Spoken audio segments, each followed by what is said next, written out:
여러분, 오늘 우리 맑은샘 교회가 설립된 지 2주년 되는 복된 주일입니다. 맑은샘 교회가 설립되어서 301호에서 예배를 시작하여서 2021년 5월 30일 마지막 주에 이곳에 이전 확장되어서 예배를 드리게 되었습니다. 이 모든 것이 하나님의 은혜인 줄 믿습니다. 하나님의 도우심인 줄 믿습니다. 이 맑은샘 교회는 요한복음 4장 14절 말씀 위에서 세워진 교회입니다. 내가 주는 물을 마시는 자는 영원히 목마르지 아니하리니 내가 주는 물은 그 속에서 영생하도록 솟아나는 샘물이 되리라. 이 교회를 통해서 주님이 주신 은혜를 통해서 우리 영혼이 생명수가 넘쳐 흐르는 역사가 일어날 수 있기를 바랍니다.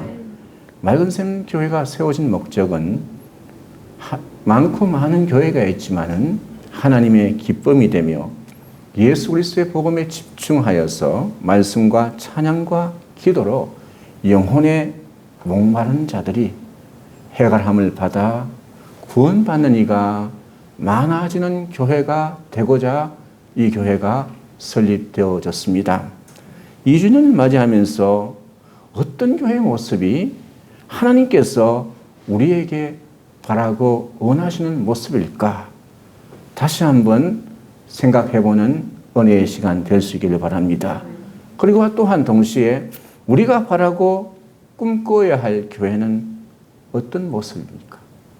그 모델을 어디에서 찾아야 됩니까? 세계에서 많고 많은 교회가 있지만 그 모델을 찾아야 되는 것은 다른 것이 아니라 하나님의 말씀, 성경에서 그 모델을 찾아야 될 줄 믿습니다. 우리에게 그 모델이 되는 교회가 오늘 우리가 함께 읽은 요한계시록 3장 7절로부터 11절 말씀에 나오는 빌라델피아 교회입니다.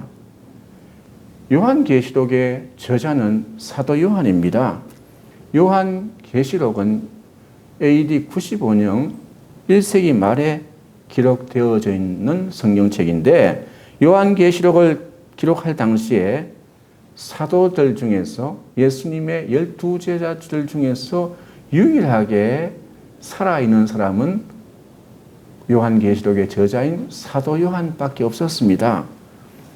가룟 여자는 예수님을 배신했고 10명의 다른 제자들은 다 예수 그리스도의 복음을 전가하다가 순교를 당했습니다. 요한만 살아남아서 소아시아와 지금의 터키, 에베소 교회를 섬기며 예수 그리스도의 복음을 전했습니다. 나중에 이 사도 요한마저도 로마 당국에 의해서 유배를 당했습니다. 그 유배지가 어디냐? pat모섬입니다. 거기서 주후 95년경에 요한계시록을 쓰게 됩니다. 이 pat모섬은 지금 어디냐 하면 터키와 그리스 사이에 에게해가 있습니다. 그 에게해 섬 중에 하나인데 거기는 돌섬으로 유명한 섬입니다. 그 섬이 채석장이 유명한 섬이 pat모섬인데 pat모섬에서 요한이 서간 형식으로 편지 형식으로 소아시아의 7교회에 편지를 쓰는 거예요.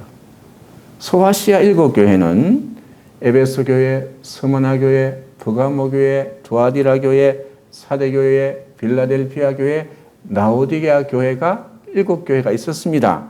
그런데 7교회에 서신을 보냈는데 보내면서 7교회 중에 책망받은 교회도 있고 또한 동시에 책망과 칭찬을 받은 교회가 있습니다. 그런데 칭찬만 받은 교회도 있습니다. 그 교회가 두 곳인데 오늘 우리가 함께 읽은 빌라델피아 교회와 또 한 교회는 스무나 교회입니다.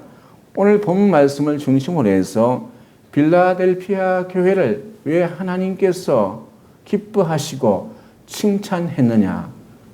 이 교회를 통해서 왜 주님이 칭찬했을까요? 하나님이 기뻐하시는 교회가 되었는가? 한번 말씀을 통해서 생각해 보고자 합니다. 우선 빌라델피아 교회는 첫 번째로 작은 능력임에도 불구하고 주님의 말씀을 지키고 끝까지 주님의 뜻을 추구하고 주의 말씀을 순종했던 교회가 빌라델피아 교회입니다. 8절 말씀 중반절에 보면 내가 내 행위를 아노니 네가 작은 능력을 가지고서도 내 말을 지키며 내 이름을 배반하지 아니했다.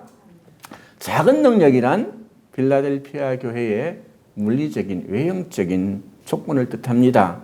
계시록에 나오는 7교회 중에서 가장 사이즈가 작은 교회가 빌라델피아 교회입니다. 역사도 가장 일천한 교회가 빌라델피아 교회입니다. 구성원조차도 그리 화려하지 않습니다. 가난한 사람들이 많이 모였습니다.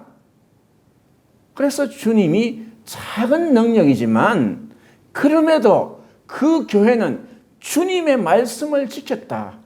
10절 상반절 보니까 내가 나의 인내의 말씀을 지켰은즉, 작은 능력을 가진 교회, 그럼에도 주님의 뜻과 말씀에 따라 살았던 교회가, 그 말씀을 순종했던 교회가 빌라델피아 교회였습니다.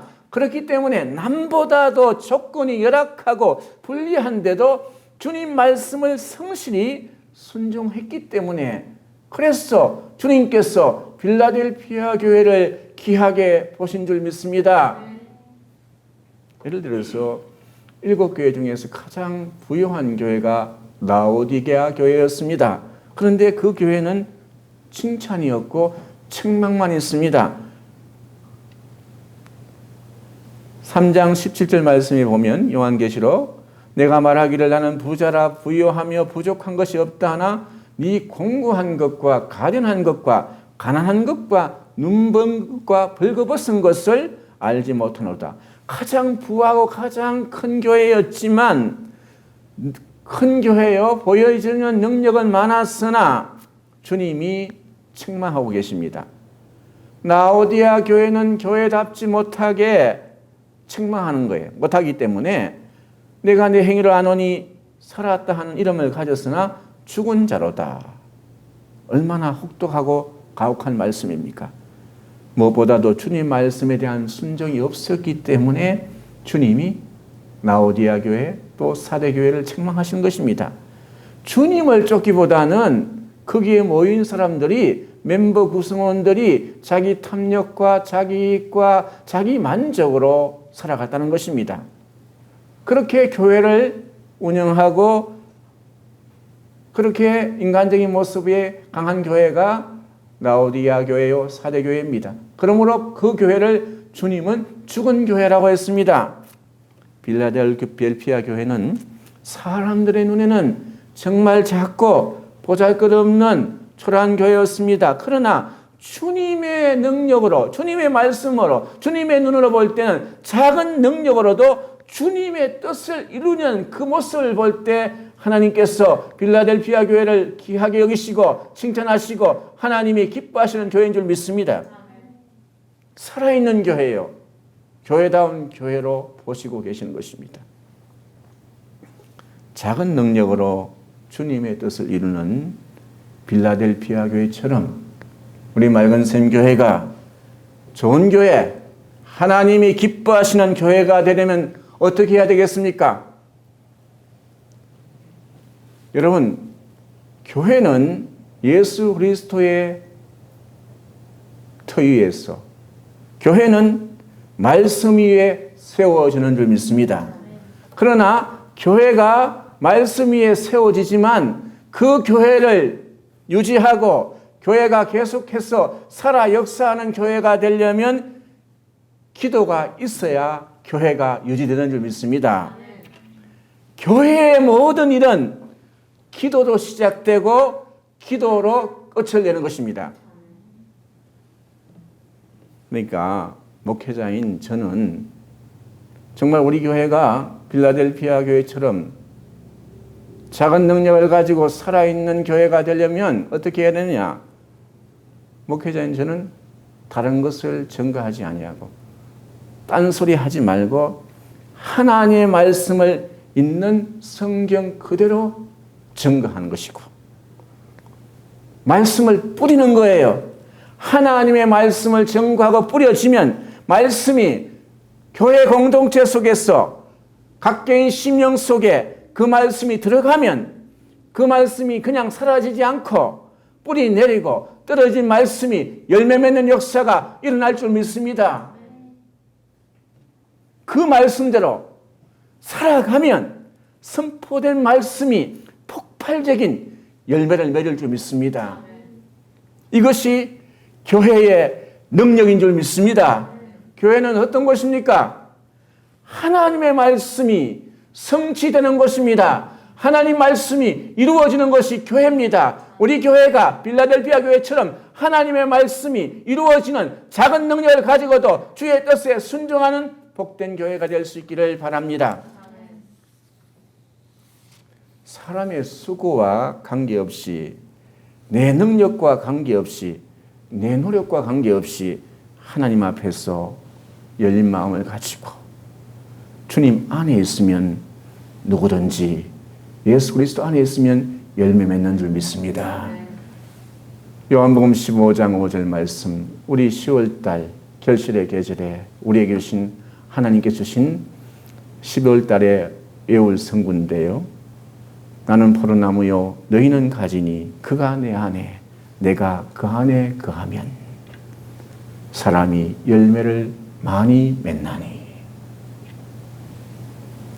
하나님 말씀이 떨어져서 자랄 수 있는 밭을 하나님이 찾고 있습니다. 그 밭이, 그 심령이, 그 복음을 전하는 밭이 여러분이 될 수 있기를 바랍니다. 빌라델피아 교회야말로 우리가 바라고 꿈꿔야 할 교회입니다.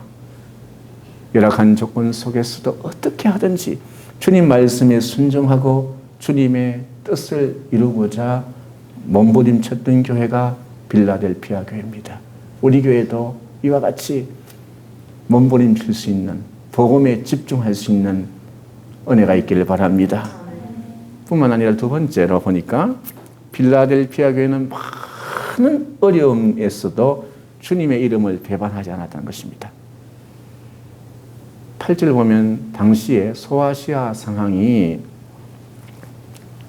로마 통치하에 있었기 때문에 특별히 그 11대 황제인 도미티안 황제가 우상 숭배, 황제 숭배를 강요했습니다.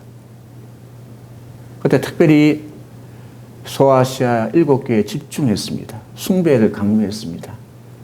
거부하면 박해를 당하고 사형장에 이슬로 사라지고 여러분 콜레스테롤에 끌려가 사자의 밥이 되고 죽게 되는 것입니다. 화형에 처하게 되고. 그럼에도 불구하고 많은 사람들이 배교했지만 빌라델피아 교인들은 하나님을 신앙하는 것, 하나님을 따르는 것, 주님을 따르는 것을 포기하지 않았습니다. 배반하지 않았다. 또 외부적으로 황제의 숭상을 하라고 했지만 내부적으로는 어떤 일이 벌어났냐면 거짓 선지자들이, 거짓 선생들이 교회 안에 들어와서 많은 어려움을 주었습니다. 유대의 또 신자들, 유대인들이 들어와서 파당을 만들어서 기독군을 주장하고 사사건건 터집을 잡는 사람들도 있었습니다.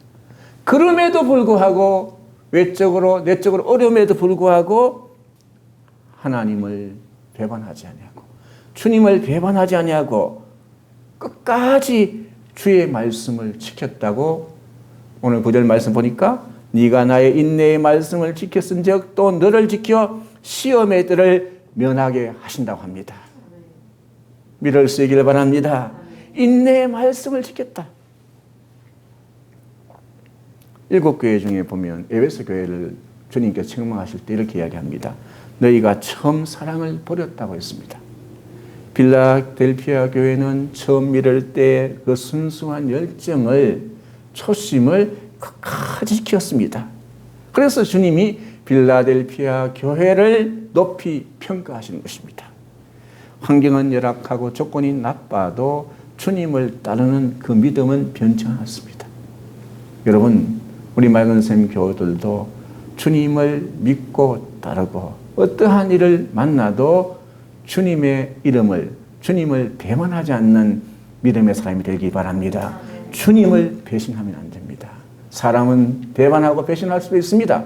그러나 끝까지 주님을 따르는 믿음을 간직하며 살아갈 수 있는 저와 여러분 될 수 있기를 바랍니다.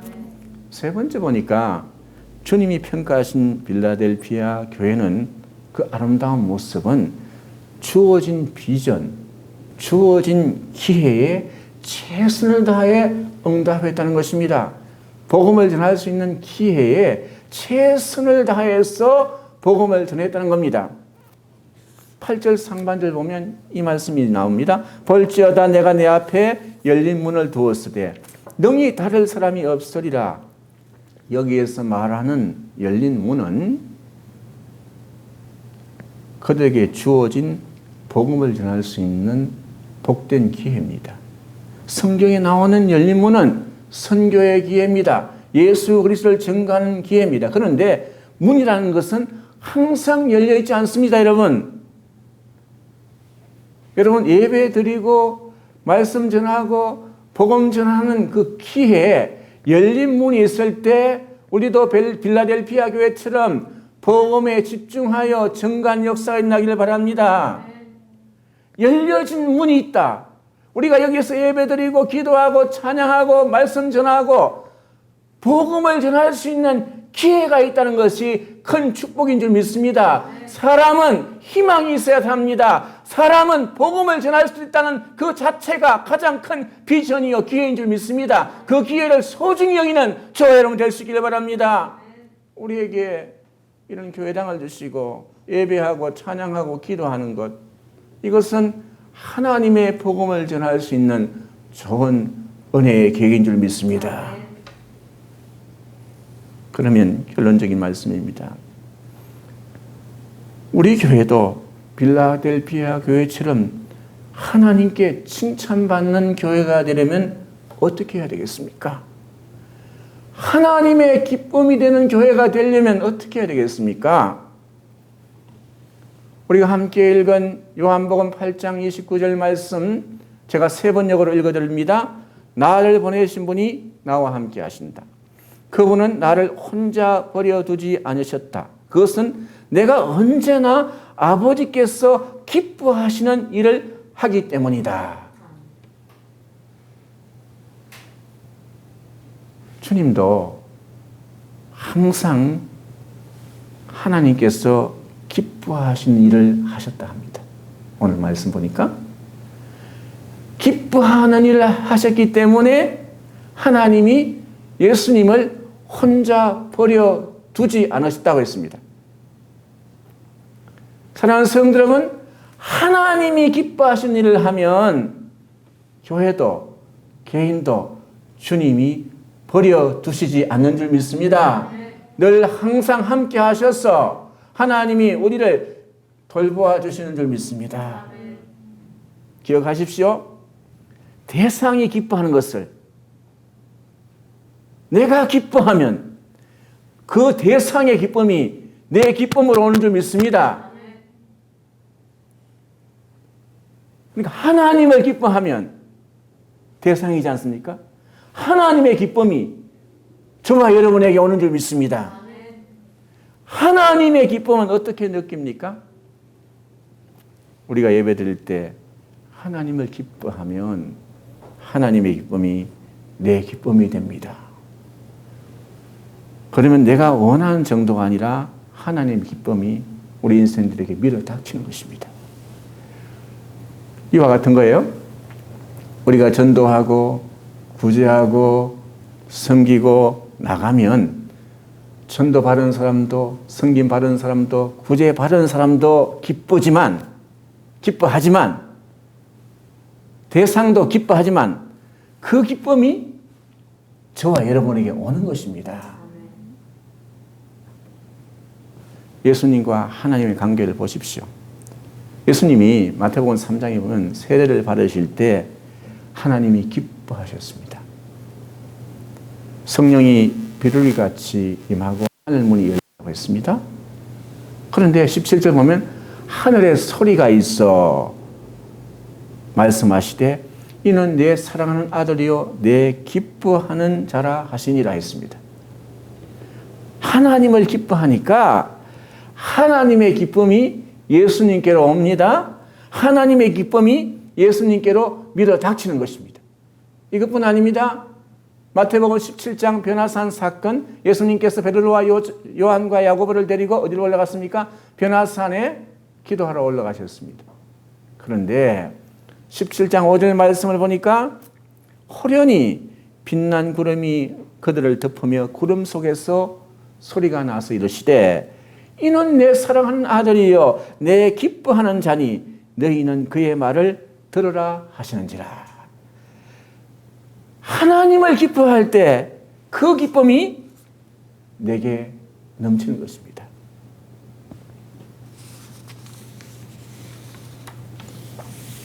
사랑하는 성도 여러분, 우리의 삶도 하나님이 기뻐한 일들을 할 수 있기를 바랍니다. 우리 교회도 하나님이 기뻐하는 것을 할 수 있기를 바랍니다. 하나님이 무엇을 좋아할까? 그 일을 감당하는 저와 여러분이 되어야 될 줄 믿습니다. 여호와를 기뻐하고 여러분 하나님을 기뻐하면 어떤 역사가 일어나느냐? 성경은 우리에게 분명히 말씀하고 있습니다. 하나님을 기뻐하며 하나님을 기뻐하는 개인, 하나님을 기뻐하는 교회 공동체를 하나님이 어떻게 하시느냐? 시편 37편 4절 말씀에 또 여호와를 기뻐하라. 그가 내 마음의 소원을 내게 이루어 주시리로다. 믿을 수 있기를 바랍니다. 여호와를 기뻐하라. 그가 내 마음의 소원을 너에게 이루어 주신다는 것입니다. 한마디로 말하면 하나님을 기뻐하면 하나님의 기쁨이 내게, 우리에게, 우리 교회 공동체에 밀어 닥친다는 것입니다. 하나님 앞에서 이런 능력을 체험할 수 있기를 바랍니다.